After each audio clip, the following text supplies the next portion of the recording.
La place du souvenir africain est un espace de mémoire rattaché au ministère de la Culture et du Patrimoine historique du Sénégal. Elle représente un espace de commémoration des grandes figures symboliques qui ont fait l'ineffaçable mémoire des peuples de l'Afrique et de la diaspora. À cet effet, nous vous proposons e-souvenir, un concept qui a pour but de faire connaître et redécouvrir les grandes figures ayant marqué les consciences collectives.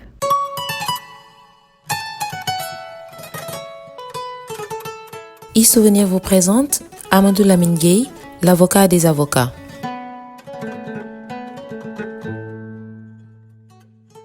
Née le 20 septembre 1891 à Médine, actuel Mali, une figure fondatrice du monde politique sénégalais et ouest-africain qui a eu un parcours exceptionnel. Maire de Saint-Louis et de Dakar, sous-secrétaire d'État à la présidence du Conseil, député du Sénégal, sénateur de la communauté, président de l'Assemblée nationale du Sénégal.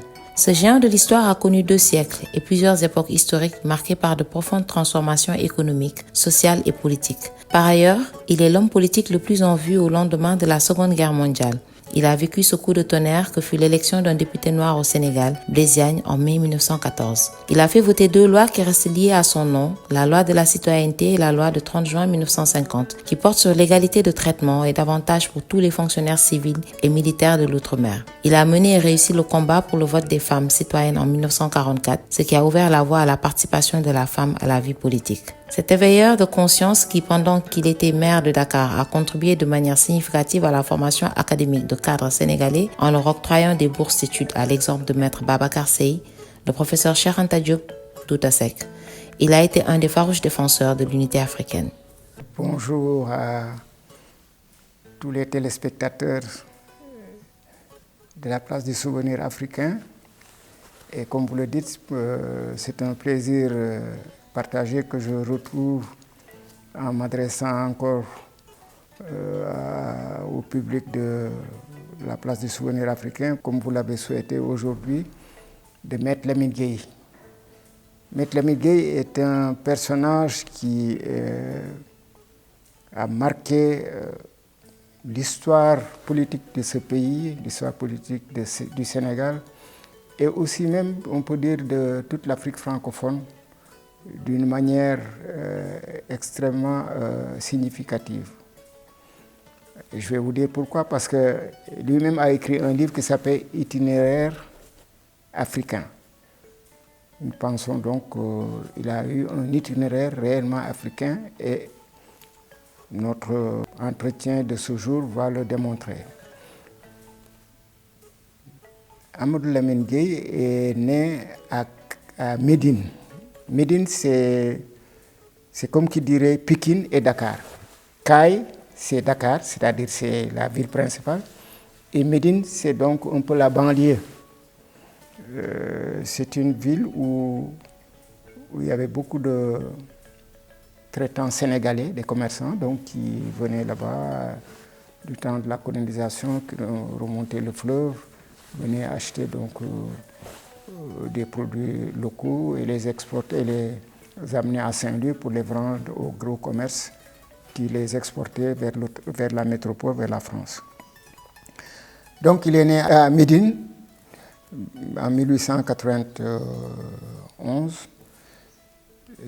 Son père, Birahim Gueye, était un notable très connu à Saint-Louis, mais c'est surtout sa mère, Koura Gueye, qui a été donc la fille de Bakar Wali Gueye. Bakar Wali Gueye, on peut dire que c'est un des premiers notables de Saint-Louis à siéger au Conseil général, qui était donc l'Assemblée représentative et délibérative au niveau donc de Saint-Louis. Donc c'est pourquoi on dit Lamine Koura Gueye Bakar Wali. C'est de là que vient ce nom. Il est donc un descendant d'un originaire de Saint-Louis. Saint-Louis étant une des 4 communes du Sénégal. Et à ce titre, donc, il a passé son enfance à Saint-Louis. Il a fréquenté l'école coranique. Il était dans le même dara que Serigne Babacar Sy, Khalif futur khalife général des Tidianes à Saint-Louis. Donc, ce sont des amis d'enfance.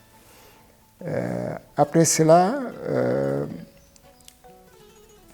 c'est vraiment à 12 ans révolus que Lamine Gueye est entré à l'école française. Il était à l'école du Val, toujours à Saint-Louis. Et c'est pourquoi, en l'espace de 2 ans, il a pratiquement terminé le cycle primaire. Il a eu donc ensuite le brevet supérieur à l'époque, parce que l'enseignement n'était pas du tout le même cycle que nous avions, c'était beaucoup plus raccourci.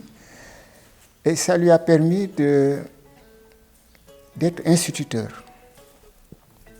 Il était instituteur à Saint-Louis et on peut dire que même à 18 ans, il était à la fois traducteur et enseignant à la Médersa de Saint-Louis, c'est-à-dire donc au niveau de l'institut d'enseignement qui formait à la fois les futurs instituteurs, etc., autres que l'école William Ponty, qui sera créée plus tard en 1913. Mais déjà à partir de 1914, il était membre d'une association, vous l'avez dit tout à l'heure, à la fois l'Aurore et Jeunes Sénégalais. Alors, l'Aurore était, disons, une association culturelle, mais sous le couvert de cette association culturelle, il y avait donc un mouvement qu'on appelait le mouvement Jeunes Sénégalais, qui était beaucoup plus orienté vers la politique. À l'époque, les fonctionnaires, en tout cas ceux qui travaillaient pour l'administration coloniale, et donc un enseignant en faisait partie, ne pouvaient pas exprimer ni par la plume ni par la parole ses opinions politiques, n'est-ce pas? Donc c'est par cela qu'un certain Tchekouta Diop, avec Abdoulaye Mar Diop, avec Lamine Gueye, n'est-ce pas, et 2 autres personnalités, ont décidé de former donc à la fois l'Aurore et le mouvement Jeunes Sénégalais. Et il se trouve qu'en 1914, on devait procéder à des élections législatives pour le Parlement français. Et un candidat, pour la première fois, un candidat noir, africain, sénégalais, s'est déclaré en la personne de Blaise Diagne. Et Blaise Diagne, donc lui, il est originaire de Gorée, il est né en 1872, au mois d'octobre, c'est-à-dire après que Gorée soit aussi 4 communes, soit communes comme Saint-Louis. Ils ont eu la même année. Donc, Blaise est venu, a été donc accueilli par ce groupe Jeunes Sénégalais et l'Aurore, et ils l'ont soutenu, puisque c'était les intellectuels les plus en vue, n'est-ce pas, de la ville de Saint-Louis, du point de vue africain. Sinon, tout le reste, c'était soit les mulâtres de Saint-Louis, qu'on appelait donc les Domodar, ou les Européens, n'est-ce pas, de Saint-Louis, qui, eux, donc, ont monopolisé, ces 2 groupes monopolisés, donc, pratiquement le poste de député, puisque le premier député élu, c'était Barthélemy Durand-Valentin, n'est-ce pas, en 1848, c'est-à-dire à la première élection au niveau donc, du Sénégal, et même de la France. Nous avons voté les 30 et 31 octobre 1848. Et depuis Barthélemy, il y a eu donc une succession à la fois d'Européens et de mulâtres jusqu'à Carpot. Carpot aussi était un mulâtre, comme je l'ai dit la dernière fois. C'est le dernier député avant Blaise Diagne. Donc Blaise Diagne a été élu en 1914, aux élections de 1914. Il a battu Carpot et les autres candidats européens qui étaient là. Lamine Gueye a collaboré avec vraiment Blaise Diagne.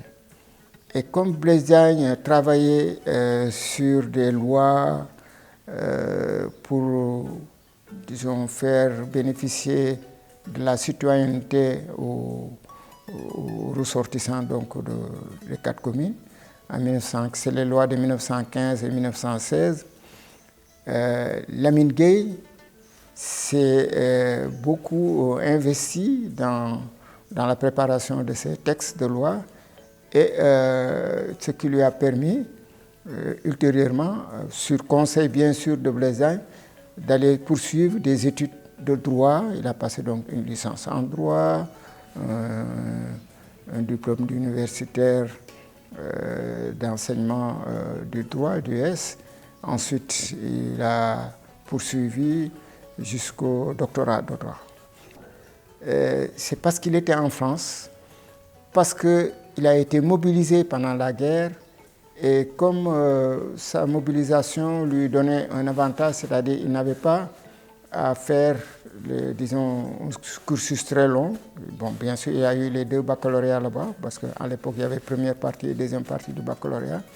Il a réussi vraiment à entrer à l'université, à décrocher tous ses diplômes et à être le premier Africain, n'est-ce pas, docteur en droit à l'époque. Il a choisi à partir de ce moment donc le métier d'avocat. Il est rentré au Sénégal et il s'est en même temps investi dès cet instant dans la politique. Bon. À un moment donné, les soutiens de Blaise Diagne ont commencé à prendre leur distance parce qu'ils ont constaté que Blaise Diagne, en 1923, avait signé un pacte avec le gros commerce de Bordeaux. Le gros commerce, c'était donc les Périssac, les Vésia, toutes ces grandes compagnies métropolitaines qui étaient établies au Sénégal, en particulier à Saint-Louis, à Dakar, à Rufisque, et qui, d'une certaine manière, monopolisaient à la fois et les crédits et le commerce, mais qui posaient beaucoup de problèmes aux municipalités. Les municipalités étaient en général dominées par les autochtones. Et il se trouve que Lamine Gueye a été maire de Saint-Louis en 1925. Étant maire et n'étant plus d'accord avec le député du Sénégal qui était Blaise Diagne, Blaise a commencé à lui créer des difficultés à partir de ce moment-là, et il était obligé même de démissionner, de quitter donc sa fonction de maire et même de s'exiler, d'aller à l'île de la Réunion pour devenir donc magistrat, enfin conseiller, on appelait ça conseiller dans une des juridictions, je crois que c'est la cour d'appel de la Réunion. Et s'étant retiré, il a laissé le champ libre à Blaise Diagne qui a trouvé donc des gens qui lui étaient favorables, des gens de son parti, pour le remplacer à la mairie de Saint-Louis. Blaise Diagne lui-même sera maire de Dakar, presque à la même période, n'est-ce pas? Mais Lamine Gueye avait décidé vraiment de prendre ce qu'on appelle une année sabbatique, c'est-à-dire de se retirer provisoirement de la politique. Il se trouve qu'à un moment donné, vers 1934, il est venu en vacances, en congé, on disait à l'époque, en France, venant de la Réunion. Et c'est là-bas que des étudiants africains, qu'on appelait donc l'association des étudiants africains en France, qui est devenue plus tard la FAIANF. Cette association avait pour secrétaire général Léopold Sédar Senghor et qui comprenait, disons, un certain nombre d'étudiants sénégalais, guinéens, enfin ouest-africains. Karim Gueye en faisait partie, Ousmane Socé Diop en faisait partie, Jean K, je pense, en faisait partie, etc. En tout cas, tous les noms figurent donc dans le livre que vous avez évoqué tout à l'heure. Et ils ont saisi l'occasion pour adresser une lettre à Lamine Gueye, lui demandant de se présenter aux élections partielles législatives pour remplacer Blaise Diagne qui venait de mourir au mois de mai 1934, le 11 mai précisément, le 11 mai 1934, à Combo-les-Bains. Quand Lamine Gueye a reçu cette lettre, il a été sensible, n'est-ce pas, à l'argumentation des étudiants et il a décidé donc de se présenter contre Galandou Diouf. Or, lui et Galandou Diouf étaient alliés avec Blaise Diagne dans le premier temps. Ensuite, quand Blaise a signé le pacte, il s'est rapproché de Galandou, donc il était partisan de Galandou. Mais comme Galandou était le seul candidat, n'est-ce pas, à la députation pour remplacer Blaise Diagne, les étudiants ont dit non, nous on ne fait pas confiance à Galandou. Il faudra que toi, Lamine Gueye, tu te présentes pour pouvoir, disons, élargir une possibilité de victoire nous permettant de renforcer et de consolider les acquis avec Blaise Diagne. Bon, en 1934, Galandou a remporté les élections facilement. En 1936, c'est les élections normales de renouvellement. Également, Galandou a de nouveau battu Lamine Gueye, n'est-ce pas, concernant toujours ces élections législatives. Et c'est les dernières élections qui étaient uniquement réservées aux ressortissants des 4 communes. Et après, il y a eu la guerre en 1939. Galandou est mort en 1941, donc 2 ans après le déclenchement de la guerre. Et du coup, au Sénégal, il n'y avait plus d'interlocuteurs de haut niveau avec l'administration coloniale.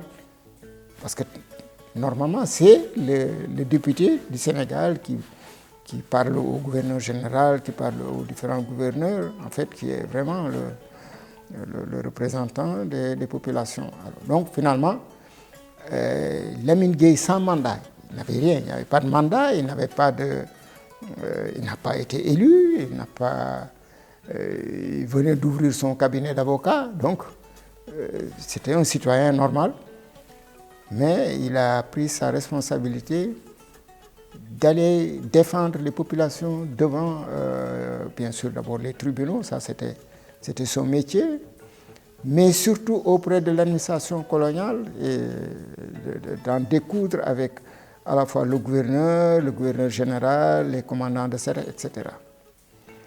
À partir de ce moment-là, et de défendre aussi les tirailleurs sénégalais qui étaient rentrés de la Seconde Guerre mondiale, qui avaient été donc, certains avaient été massacrés avec Thiaroye en 1944, et les autres réclamaient donc, comme d'habitude, les primes de guerre et les arriérés de salaire, etc.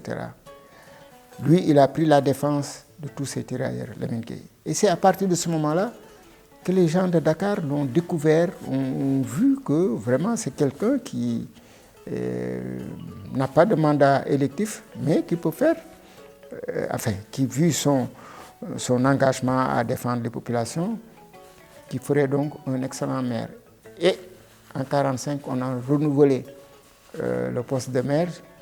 Je rappelle que jusqu'à cette période, à part la période Blaise Diagne, tous les maires qu'il y avait à Dakar, c'était des Touaregs. Les Touaregs étaient des maires, les Alfred Goux, etc. Et d'ailleurs, lui, il a remplacé Alfred Goux. Donc, en 1945, Lamine Gueye est élu maire de Dakar. Donc voilà quelqu'un qui a été maire de Saint-Louis. À l'époque, Saint-Louis était la capitale du Sénégal. Par la suite, il est venu à Dakar, il s'est montré, il a mené une action politique extrêmement vigoureuse jusqu'à avoir le suffrage des Dakarois et devenir maire de Dakar. 1946, c'est la fin de la guerre et il y avait vraiment une effervescence politique au niveau du Sénégal dans la mesure où on a permis aux mouvements politiques, aux associations politiques, aux syndicats, n'est-ce pas, de reprendre vie et de se mobiliser et de mener des activités. Et c'est à ce titre puisque lui déjà en 1935, il avait créé une section du parti SFIO, c'est le Parti socialiste français. SFIO, ça signifie section française de l'Internationale ouvrière. Ce parti sera absorbé donc par la SFIO France et en fera juste une section, quoi, c'est-à-dire une succursale, n'est-ce pas, au niveau on appelle ça la Fédération sénégalaise donc socialiste. Et son parti s'est réorganisé, en a profité pour se réorganiser en s'appuyant sur des notabilités et en recrutant quelqu'un qui venait aussi, qui n'était pas rentré directement au Sénégal, mais qui est venu ici en vacances, qui s'appelle Léopold Sédar Senghor. Il était venu faire des travaux de recherche sur la poésie orale sérère pour préparer donc une thèse de doctorat. Et Lamine Gueye, qui se souvient de ce jeune étudiant qui dirigeait l'association des étudiants africains en France, ayant appris son passage à Dakar, le fait venir et lui dit vraiment, si vous voulez réellement aider les populations de ce pays, il faudra vous engager politiquement. On lui dit non, moi, je n'ai aucune vocation politique, je suis venu faire des travaux de recherche pour ma thèse de doctorat. Il dit oui, mais pendant la libération, vous avez été membre de la commission, vous étiez rapporteur spécial de la commission Monnerville. Et pendant que moi, j'étais à la commission des territoires d'outre-mer, Lamine Gueye. Donc, on s'est connus, on a vu le travail que vous avez fait, et ça, c'était un travail politique. Bon, à force de discuter, Senghor finit par accepter de s'engager. Il dit, mais justement, notre parti va tenir son congrès dans 2 ou 3 jours, et moi, je vous invite, n'est-ce pas, à venir en tant qu'invité, donc, assister à ce congrès. Et au congrès, il fallait à la fois, bien sûr, renouveler le bureau et tout ça, mais surtout désigner les 2 candidats, n'est-ce pas, aux élections législatives qui allaient se dérouler justement en 1945. Lamine Gueye présente Senghor en disant que voilà, c'est un jeune agrégé de grammaire, c'est moi qui l'ai invité, il raconte un peu son travail au niveau de la commission Monnerville, comment ils se sont connus, etc. Et il le propose comme colistier pour le 2e collège. Pourquoi? Parce qu'à l'époque, il y avait 2 collèges. Le collège des citoyens, qu'on appelait le premier collège. Bon, Lamine Gueye étant ressortissant ou descendant d'un ressortissant des 4 communes, avait donc la citoyenneté française. Mais Senghor n'étant pas né dans les 4 communes, théoriquement n'avait pas la citoyenneté française, mais en passant l'agrégation, il avait déjà la citoyenneté française. Mais les gens ont regardé surtout le lieu de naissance. Donc il était né à Joal. Joal, ce n'était pas donc dans les 4 communes. Quand il l'a proposé comme colistier, c'est-à-dire donc le ticket Lamine Gueye Senghor, Lamine Gueye premier collège, Senghor deuxième collège, il y a eu de vives oppositions, quoi, parce qu'il y a des gens qui disent mais Senghor, il vient d'arriver, on ne le connaît pas, il n'est même pas membre du parti, parce que le règlement du parti dit que pour être simplement membre du Conseil national, il faut au minimum 3 ans. Pour être candidat, il faut être au minimum 5 ans. Mais lui, il vient d'arriver depuis quelques heures, depuis le début de l'ouverture du congrès, vous ne pouvez pas, etc.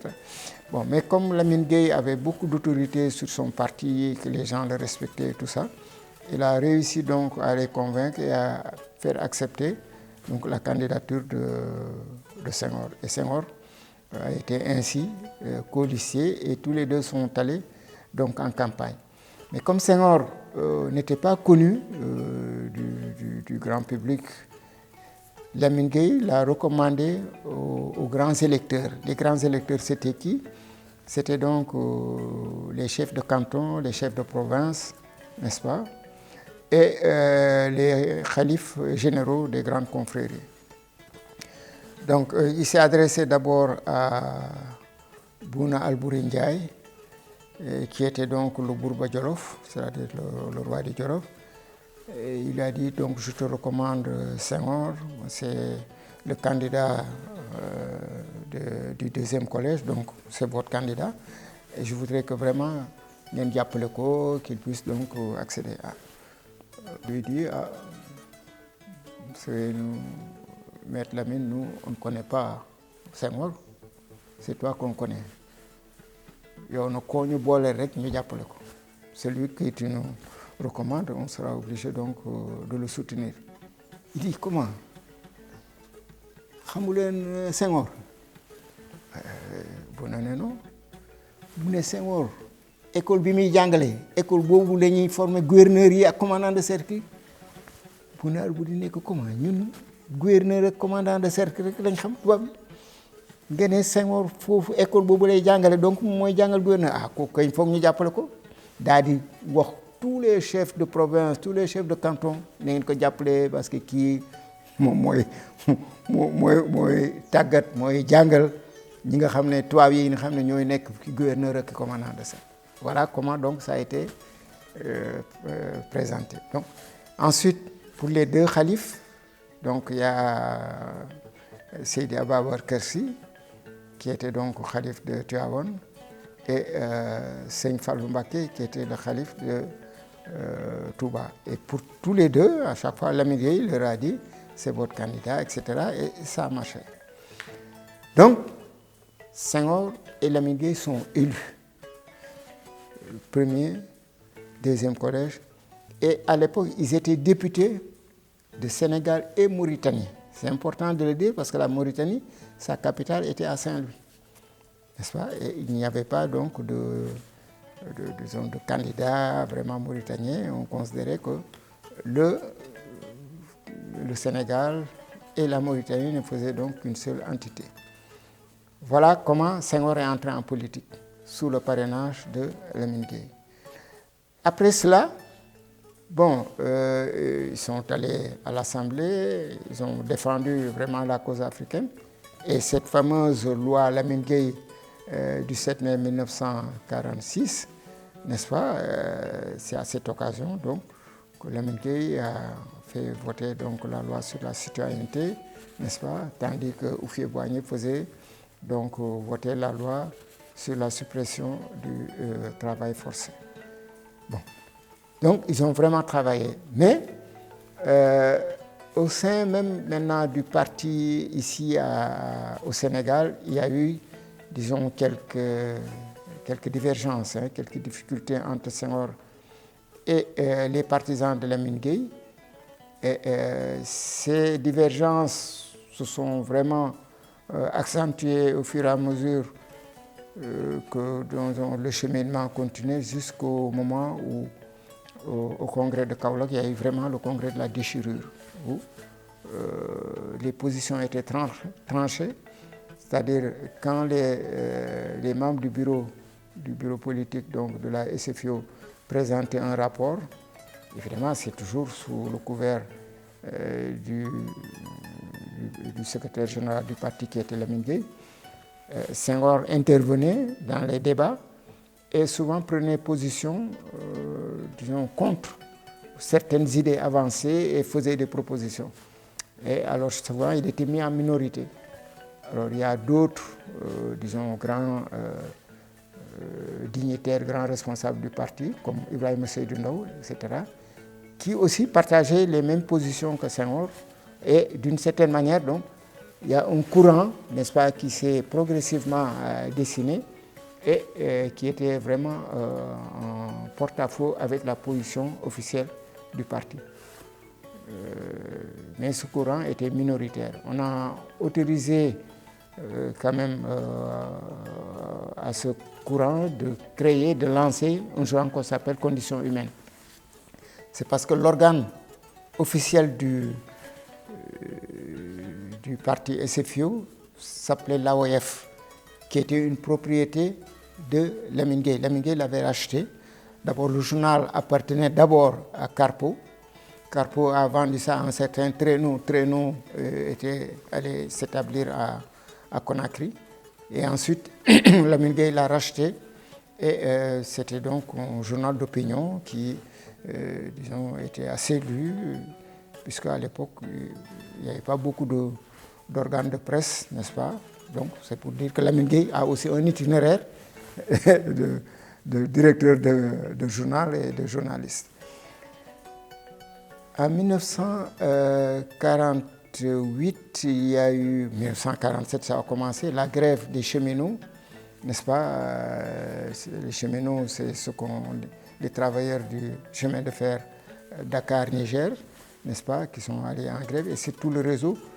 Et cette grève n'a pas eu le soutien de Lamine Gueye en tant que leader politique, parce qu'il était en ce moment-là président du conseil de l'AOF, le conseil fédéral. Et quand il a été saisi, il a dit que son organe n'était pas une juridiction d'appel. Donc ne pouvait pas se prononcer sur cette grève.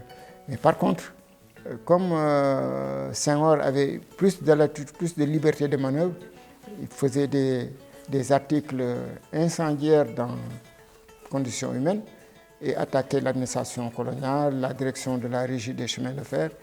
Et ça, les cheminots ont retenu, disons, ce soutien de Senghor, n'est-ce pas, vis-à-vis de la grève. Cette grève, donc, qui a duré du 10 octobre au pratiquement 10 octobre 1947 au 19 mars 1948, c'est une des grèves les plus longues de l'histoire du Sénégal, finalement a montré qu'il y avait un décalage entre la ligne officielle du parti de Lamine Gueye, n'est-ce pas, et le courant de pensée que représentaient Senghor et ses camarades.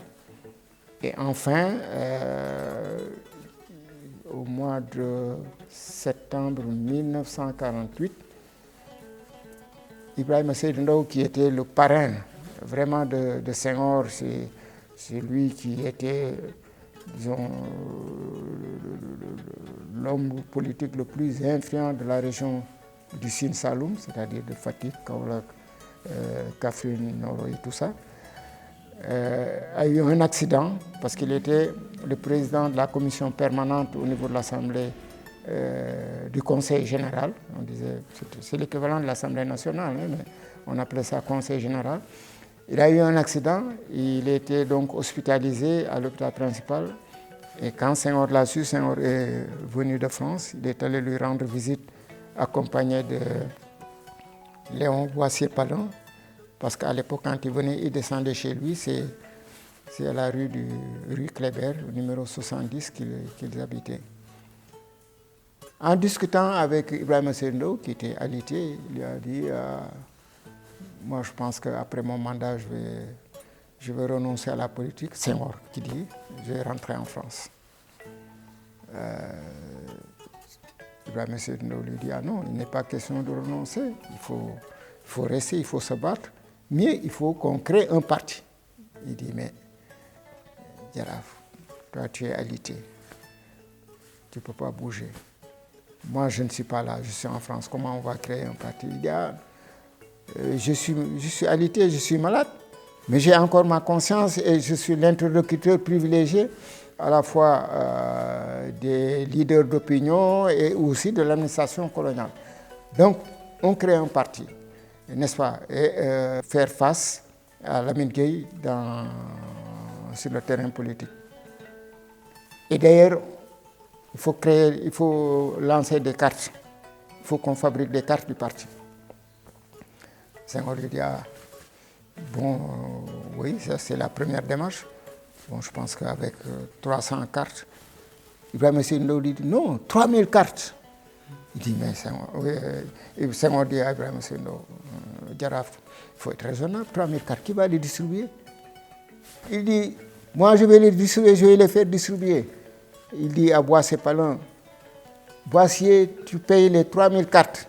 Et si tu n'as pas assez d'argent, tu demandes à Mbaye Diagne Dégay de compléter pour aller donc faire fabriquer donc ces cartes par l'imprimerie et les distribuer. Senghor était tellement, disons, enthousiasmé par cette idée, parce que en fait, c'est Ibrahima Seydou Ndaw qui est à la base, n'est-ce pas, la création. Il dit, bon, le parti, on va l'appeler Bloc démocratique sénégalais, BDS. Et Senghor a décidé donc de faire une lettre de démission adressée à Guy Mollet, n'est-ce pas, qui était donc le chef du parti socialiste SFIO et en même temps président du conseil en France. C'est comme ça qu'est né le BDS et c'est comme ça qu'il y a eu la scission entre Lamine Gueye et Senghor. Bon, ce parti s'est développé, a remporté un certain nombre de victoires. En 1951 d'abord, le poste de député devait être renouvelé, n'est-ce pas? Alors, comme il fallait choisir quelqu'un du premier collège et quelqu'un du deuxième collège pour chacun donc, des partis, Lamine Gueye a choisi Ousmane Socé Diop comme colistier, bien que lui aussi il est originaire de Rufisque, donc même s'il est deuxième collège, il est déjà citoyen. Par contre, Senghor est allé choisir Abbas Gueye. Abbas Gueye, qui était donc le secrétaire général du syndicat de l'AOF, n'est-ce pas, syndicat métallurgique. Et lui, il est originaire de Dakar, c'est un Lébou. Donc ils sont allés aux élections et ils ont remporté la victoire face à Lamine Gueye et à Ousmane Socé Diop.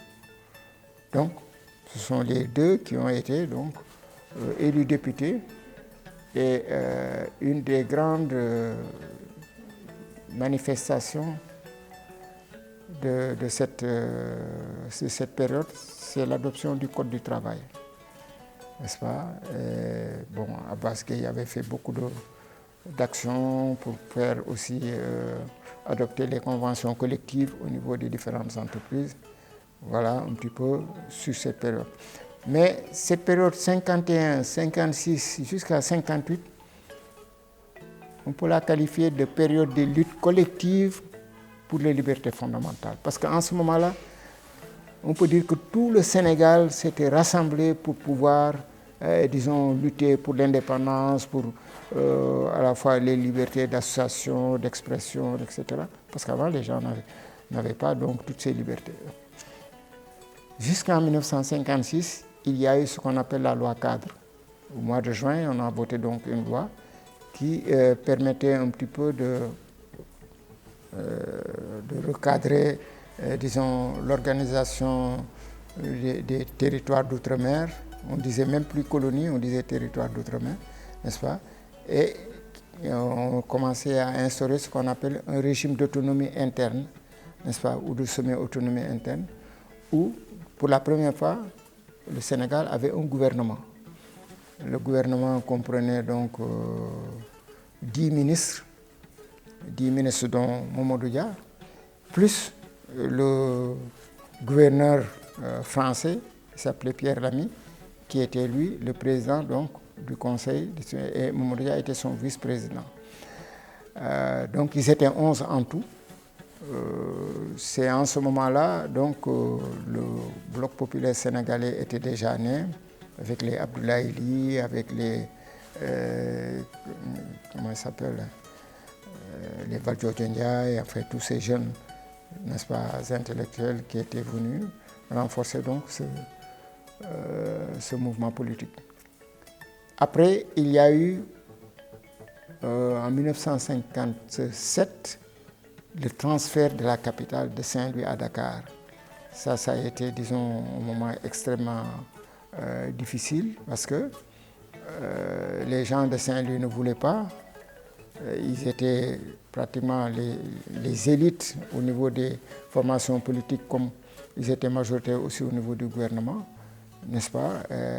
Alors que les Français voulaient carrément séparer Dakar du Sénégal en disant que non, Dakar indépendance ne faisait pas partie de la zone d'influence du gouverneur du Sénégal. Et si ça marchait, Dakar allait être comme Mayotte, n'est-ce pas? Une unité qui est là. Bon, ils l'ont fait à Tanger, mais par la suite, les choses ont été plus compliquées là-bas et finalement c'est revenu au Maroc, n'est-ce pas? Mais chaque fois que les colons voulaient donc faire ce genre donc d'apartheid, en général ça marchait si les gens n'étaient pas vigilants. Bon, toujours est-il que Dakar est devenu la capitale. Et il est arrivé le 13 mai 1958 où De Gaulle est venu au pouvoir et en ce moment-là, De Gaulle a demandé, n'est-ce pas, que l'on puisse donc organiser un référendum sur la nouvelle constitution qu'il voulait proposer avec un statut d'une communauté franco-africaine pour les territoires africains qui voudraient continuer à s'associer avec la France au lieu de demander l'indépendance immédiate. On connaît l'histoire. Au mois de septembre, au 28 septembre, il y a eu donc les élections. Le Sénégal a voté oui, seul. La Guinée a voté non et Sékou Touré est allé à l'indépendance avec la Guinée.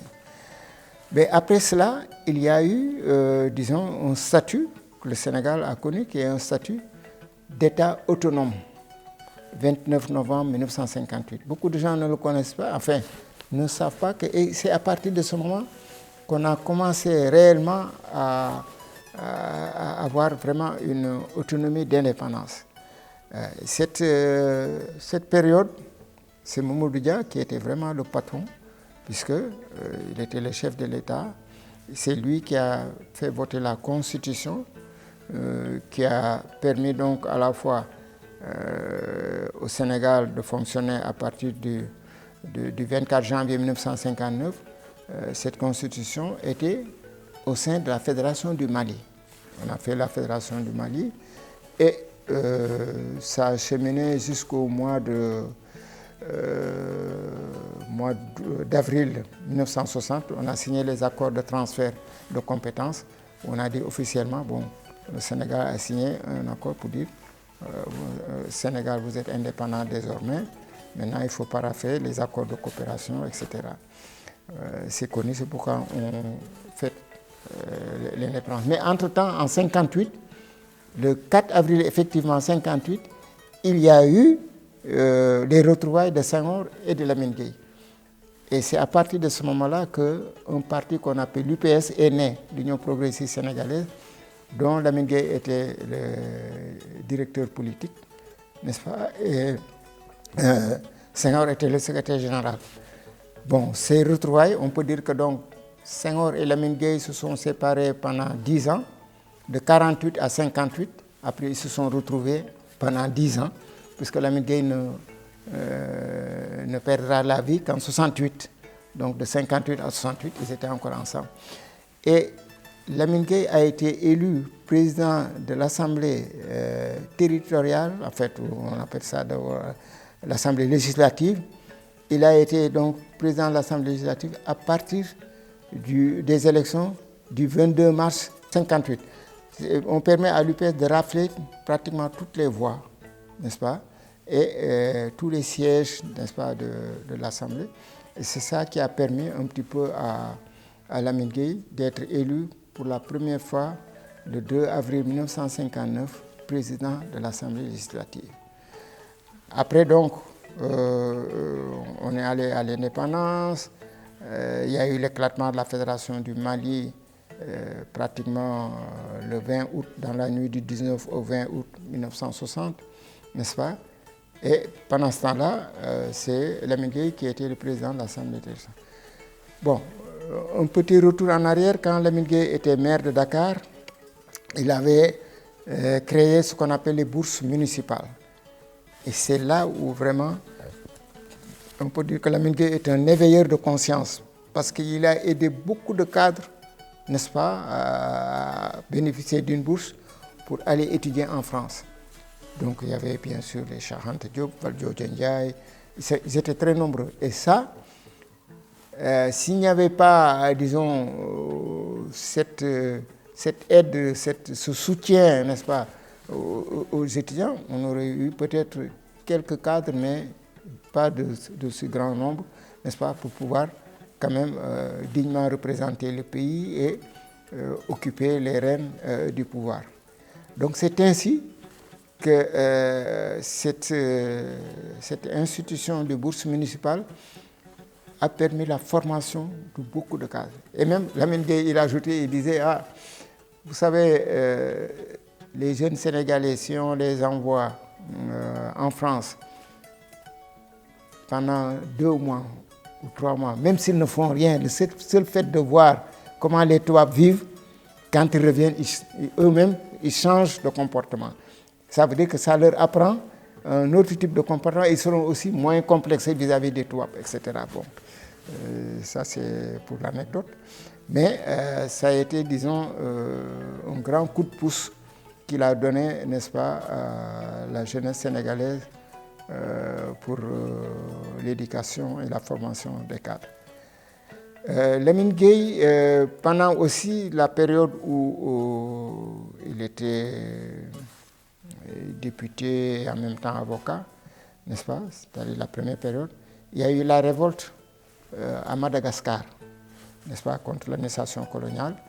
Et il est allé à Madagascar pour plaider, n'est-ce pas, contre les gens qui étaient condamnés à mort. Donc, heureusement, il a sauvé beaucoup de têtes. Ça lui a permis, n'est-ce pas, d'avoir une grande cote de popularité, n'est-ce pas, à Madagascar. Et moi, je me souviens, j'ai fait un voyage il y a quelques années à Madagascar. Dès que je suis arrivé à l'aéroport, je sortis mon passeport sénégalais. Le policier qui dit « Sénégal, Maître Lamine Gueye ». Donc vous êtes vraiment les gens qui nous ont aidés à lutter contre les excès de l'administration coloniale. C'était donc pour l'anecdote. Il a aussi plaidé pour la défense de Mohamed V. Mohamed V, qui est le père de Hassan II, qui est donc le grand-père de l'actuel monsieur. Quand les Français l'ont mis en exil, parce qu'ils ont voulu le destituer, mais il fallait le sortir du Maroc, n'est-ce pas? Il a vraiment plaidé pour que l'administration revienne sur sa décision et finalement, Mohamed V est revenu, n'est-ce pas? Il a repris son trône et il est resté donc roi du Maroc avec surtout la défense, n'est-ce pas, que Lamine Gueye avait donc octroyée. Disons que Lamine Gueye, vraiment, c'est quelqu'un qui a incarné beaucoup de valeurs intellectuelles, morales, civiques, n'est-ce pas? Et surtout, c'était un grand démocrate. Ce grand combattant pour l'égalité des droits politiques dans la République coloniale tire sa révérence le 10 juin 1968, marquant d'un certain côté la fin du mai 68 sénégalais. Il fut un homme politique de grande qualité, un intellectuel enraciné dans ses valeurs de civilisation, un démocrate, un panafricain à qui l'Afrique doit beaucoup aujourd'hui. C'est un modèle comme l'écrit le poète président Léopold Sédar Senghor dans La poésie de l'action. Quand je faisais mes études secondaires, Lamine Gueye était pour tous les lycéens et collégiens l'exemple à suivre. Ce programme vous a été proposé par la Place du Souvenir africain. Merci de nous avoir suivis. Rendez-vous très prochainement avec un nouveau portrait.